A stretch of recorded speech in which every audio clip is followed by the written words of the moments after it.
Reborn, I decided to put my sister's name on the marriage application. This time, I'll make it easy for Henry. In this life, I beat him to it, dressing my sister in the bridal gown, putting the engagement ring on my sister's finger.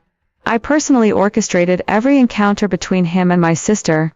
When he took my sister to the capital, I unhesitatingly headed south to a university.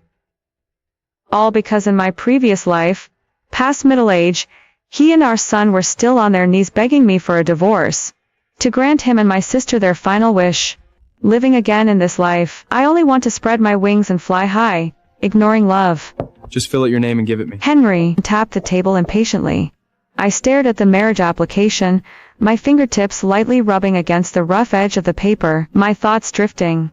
In my past life, I had filled in my own name, as solemnly as if holding a sacred decree, then happily dragged Lu Haoxuan off to buy wedding candy, only to be harshly scolded by him, because he was in a hurry to get back, and make brown sugar water for Hazel. Gotta. Glancing up at his anxious expression, and the hand that kept checking his watch. Today he wore a white shirt, sleeves rolled to his elbows, revealing well-defined forearms. If you're busy, go ahead. I'll fill it out and submit it myself. He visibly relaxed with relief. Don't worry. Since we're getting married, I'll take responsibility for you. But don't be jealous of Hazel anymore. It'll hurt her reputation if people find out. I remained silent. I had explained countless times in my past life, but in his eyes, I was just a jealous, petty older sister. He said nothing more and hurriedly turned to leave. I took a deep breath, trying hard to calm my frantic heartbeat, but the memories of my previous life kept flooding back. Then, right before his death, our son still tried to persuade me. Auntie, in any way. Dad has been with you for so many years. You should let go. I looked at my indifferent husband by the hospital bed. He didn't say a word. That deathly silence was his tacit agreement. I bit my lower lip hard until I tasted a hint of blood, before slowly letting go. No, in this life, I won't repeat the same mistakes. I picked up the pen and slowly wrote 2 characters in the applicant field. Hazel. Henry. Since you love her so much, have it your way. I handed the completed application to the clerk, took the marriage certificate, and turned to leave the Civil Affairs Bureau. I wasn't sad. Instead, I felt an indescribable sense of in my past life, after our parents died in the line of duty. Hazel and I were taken in by the Lu family. Hazel had a sweet tongue and knew how to win people over, charming Henry, parents, even more than their own daughter. His mother had long intended for Hazel to marry Henry. Hazel, they said, I don't want to compete with my sister, which made Lu Henry willingly marry me. In reality, she was just stringing him along, because back then, Henry was only a company commander, and she was waiting for someone better. I went to the school to ask about the preparations needed for university, including tuition and living expenses, before feeling relieved enough to head back. Returning to Henry, family quarters, I barely entered when I heard Hazel, coquettish voice, Zwanch. You pick it back to me, serve me so in just all. I want you with her any time, but you every month get bad cramps. I can't leave you alone. Hazel laughed happily, then put on a forlorn look. After you marry, is this still good to me? Of course. Henry said firmly. Jay, else would I be good to? Your sister treats you badly, I'll divorce her. I clenched my fist tightly to hold back the overwhelming sadness. So even living again, hearing my husband speak so coldly of me still hurt. I composed myself and walked inside as if nothing was wrong, and came out of Hazel's room, with an awkward look on his face. I just checked on Hazel. She wasn't feeling well. I hummed faintly and turned to go to my room. In my past life, I fought with him countless times over their inappropriate closeness. This life, I won't waste time or energy. Called out to me. Rose, should we buy wedding candies for the military wives? He's trying to compensate for not arguing. No need. No point in formalities. He paused, probably finding it hard to imagine that I would refuse such an offer. Hazel came out of the room, all aggrieved and innocent. Is sister mad because brother took care of me? I saved for half a year to buy that. Seeing my gaze, Hazel explained nervously. I thought it looked nice on your bed. Tried it on. Forgot to take it off. Rose, don't— It looks good on you. Keep it. I never wore it anyway. I could smell the faint scent of blood and sweat on that linen dress. Under their astonished gazes, I went back to my room and locked the door. I loved the South in my past life, especially this major. I gave up school for Henry, stayed home to serve his family. This life, just in time. I want to live for myself.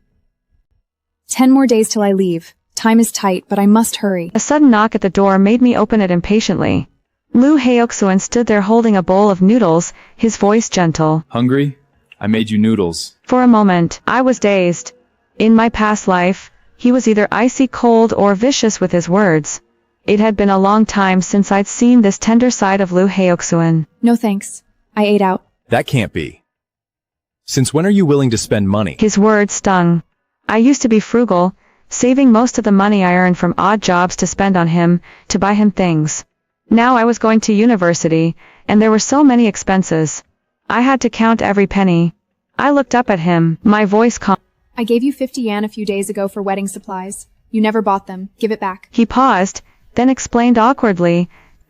I used it to buy leather shoes for Hazel. I couldn't help but sneer. Same old thing. So boring. If nothing else, I'm going to bed. I'll pay you back tomorrow. His tone held a hint of anger. We're married. Must you be so petty? I couldn't help but snort. So I can't even mind you spending my hard-earned money on someone else? Knowing he was in the wrong, he still stubbornly muttered. Unreasonable.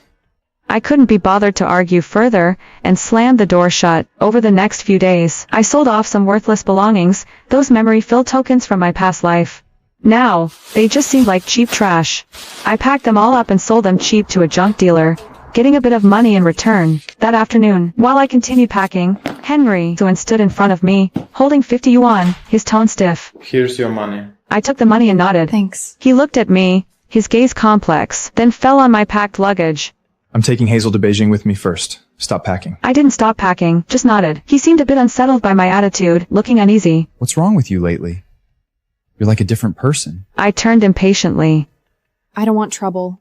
Henry doesn't love me, but if he finds out I put Hazel on the form, he might me remarry him. I don't want anything to do with this poor. Nothing much. I'm just getting my things ready. You'd sent you leave for the capital. I will move back to the downside. It's not that I don't want you to come with me. Hazel has never been to the chapel and wants to see it. I'll come pick you up in a few months. I nodded absently. In my past life, he never sent for me for 8 years.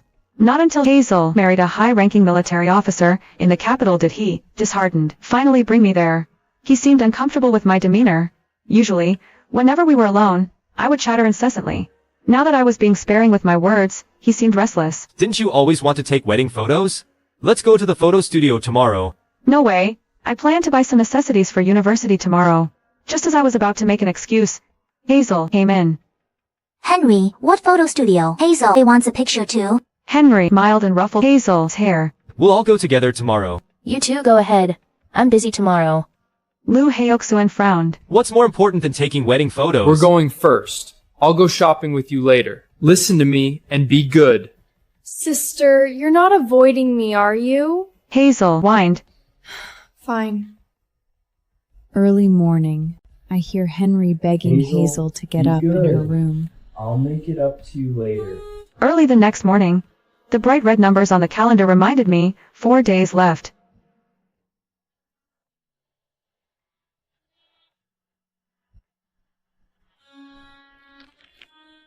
"4 days and I'm free of this." Just as I was growing impatient waiting, they finally dawdled out of the room. Henry solicitously fetched hot water and personally washed Hazel's face. I was blind to think he'd treat me like this if I married him. As I was lost in thought, Henry walked up to me awkwardly, holding a ring in his hand. Sister Joe said married people wear rings. I bought you one. I didn't take it. This rings and never existed in my past life. Hazel immediately pouted when she saw it. Pretty! I want one too! Give it to her then. Stop it! This is our wedding ring! Hazel snatched the ring, slipped it onto her own finger, and waved it in front of Henry. Henry. Do I look good? Henry looked at Hazel. Then he turned to me guiltily and whispered. I'll buy you another one next time. I shrugged indifferently. I've heard too many of his promises. None kept.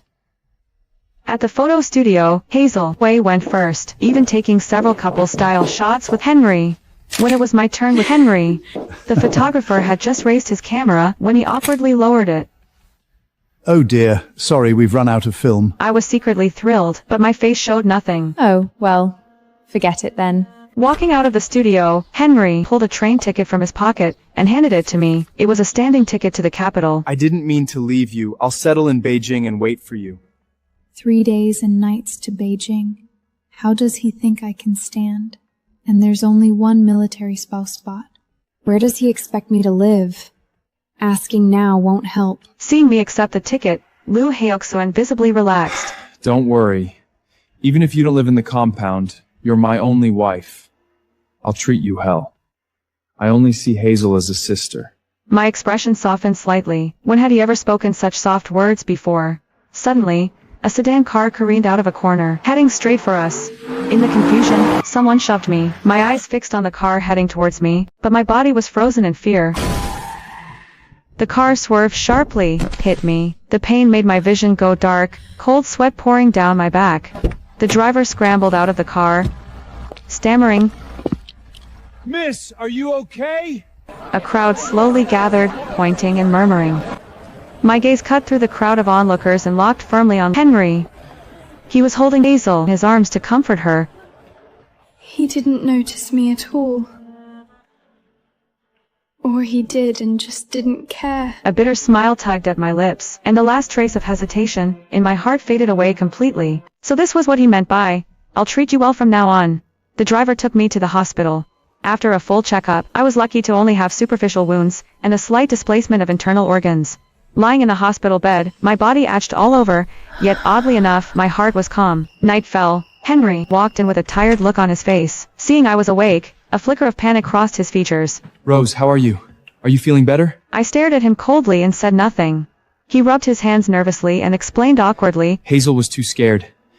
I stayed with her the whole time, so... That's why. Faced with my stare, he trailed off awkwardly. Rose, it happened so fast. Hazel was close, Struggling to find the right words. I didn't know you'd get hit. I cut him off. When are you leaving for Beijing? Tomorrow. I see. I want to rest. Leave. I closed my eyes, dismissing him. Henry tried to say more, but eventually took the hint and left. The next day, Mother Lu came. She wore a warm smile. Rose, Henry sent me to look after you. Are you feeling better? Much better, thanks, Mom. She served me soup while chattering on. Henry's so clumsy.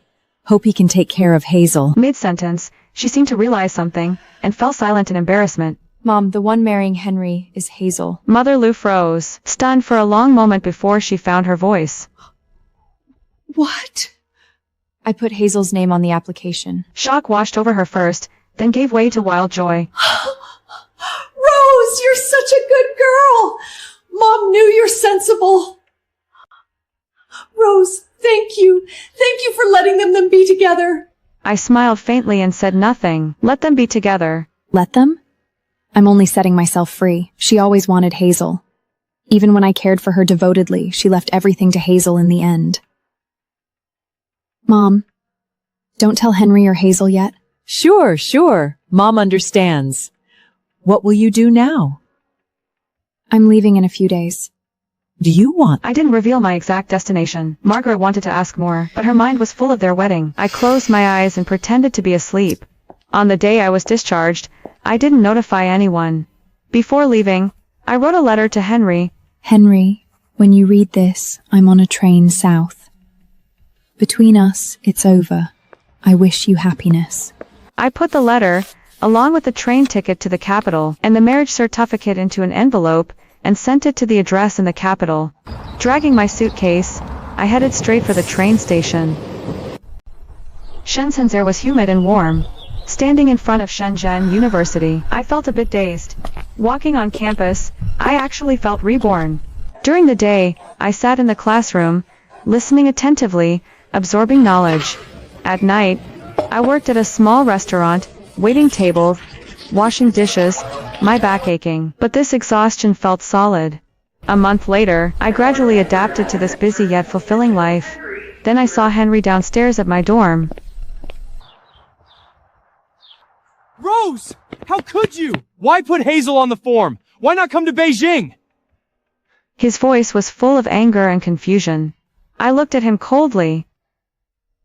I don't want a husband who only loves someone else. It's sick. It hurts. You never talked like this before. I turned my face away. I didn't want to look at him. Another second. Henry, I just want to study and start over. Hazel is who you always wanted, isn't she? Cherish each other. Leave me alone. I only see Hazel as my sister! I sneered. What kind of brother and sister secretly hug and kiss? Once, I caught him stealing a kiss while Hazel was sleeping. I could never forget the tenderness in his eyes. I didn't mean to scare you. And leave her alone. She didn't do anything wrong. It's disgusting, Henry. Her brother? Leave me alone. Just let it go.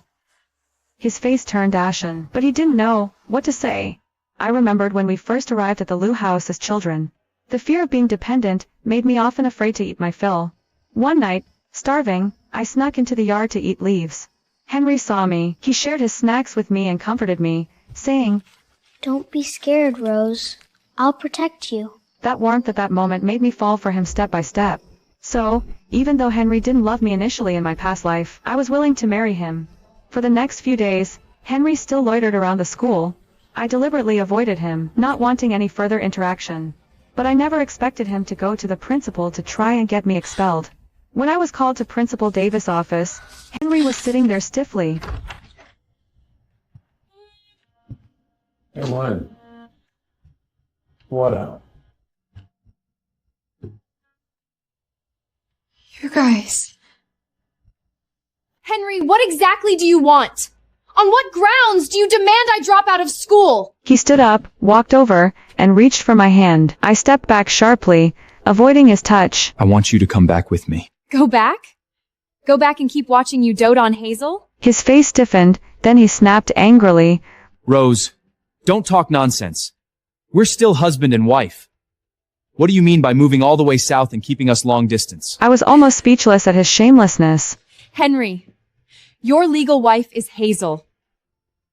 Her name is on the marriage certificate and she is the one you truly yearn for. His face turned purple with rage, and he ground his teeth. That was a mistake!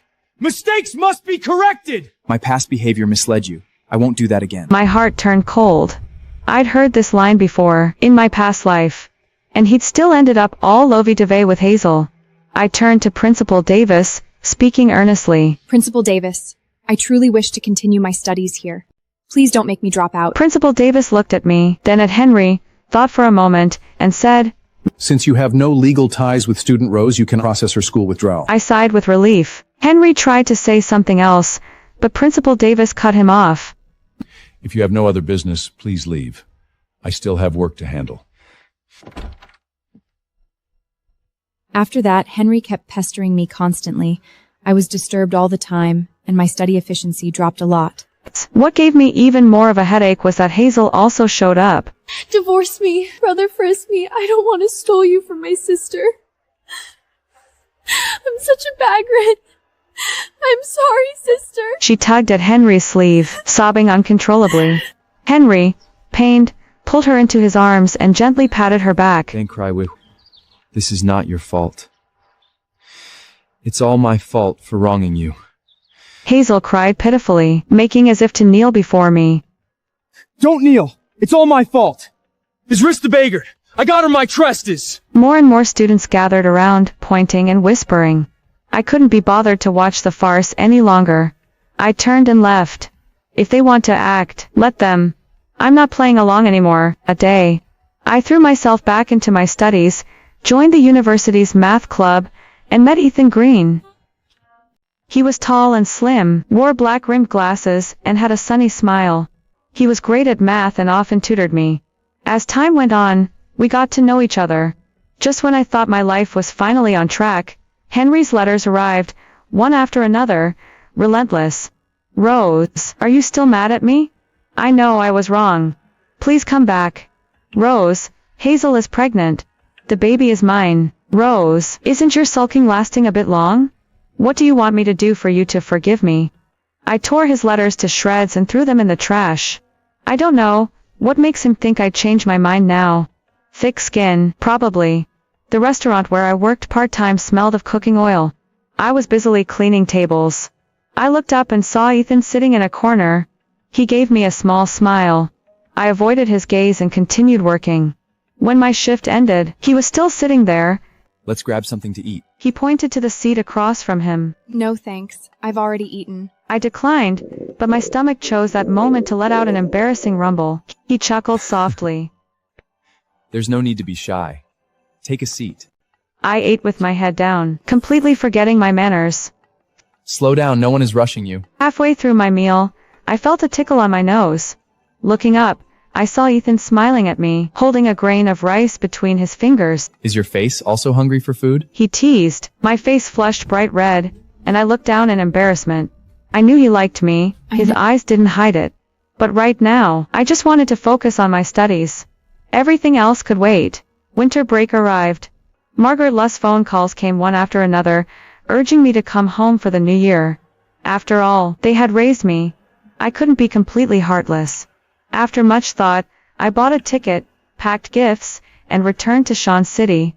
I'd barely stepped through the Lu family's front gate when I heard sharp yelling. Henry, what do you mean?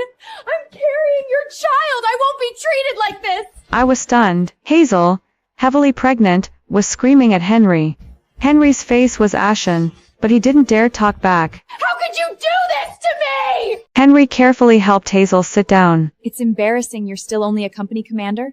Did you spend money on my sister? Henry's face changed.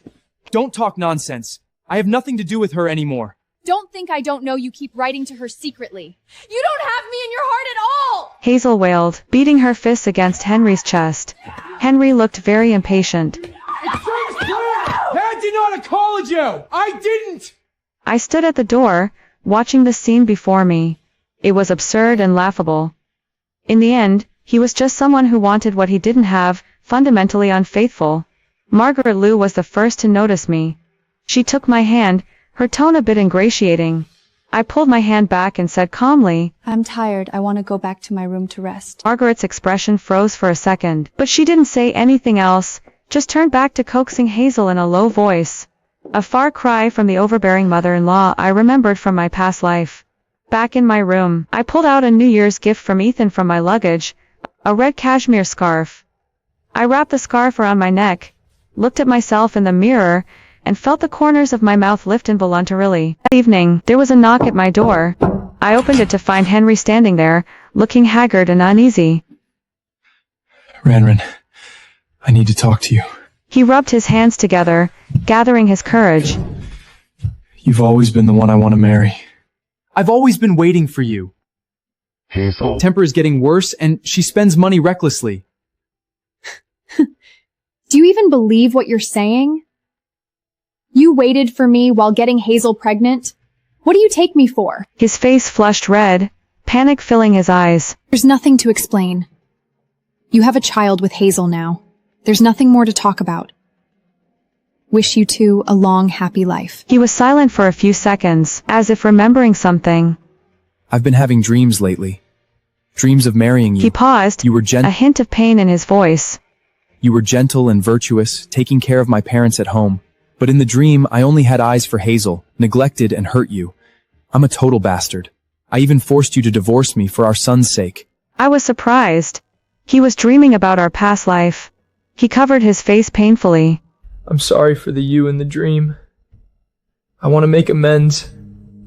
I suppressed my raging anger, my voice icy. If you really want to make amends, live a good life with Hazel.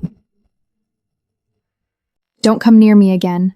It's better for both of us. His eyes dimmed, a hint of reluctance in his voice. But I still think you should be my wife. My patience finally ran out. I directly showed him the door. Henry, you should leave. This is not your place. He stood up dejectedly and walked heavily out of my room. I watched his back, not a ripple of emotion in my heart. Past life or present life, he always wavers between two women, greedy for everything.